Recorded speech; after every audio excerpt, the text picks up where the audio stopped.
রাধে রাধে। অনেকেই বলে রাবণের বোনের নাক কেটে দিয়েছিল বলে তাই রাবণ মা সীতাকে হরণ করে প্রতিশোধ নেয়। ভুল কথা। শোনো, রাবণ ভালো করেই জানতো লঙ্কা কোনোদিনই উদ্ধার হবে না ভগবান শ্রীরাম যদি লঙ্কায় না যায়। রাবণ কিন্তু বড় ভক্ত, তো রাবণ তাই মা সীতাকে হরণ করে নিয়ে যায় লঙ্কায়।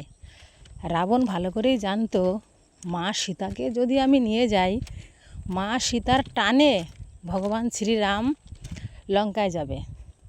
ভগবান শ্রীরাম যদি লঙ্কায় যায় তো লঙ্কা উদ্ধার হলো।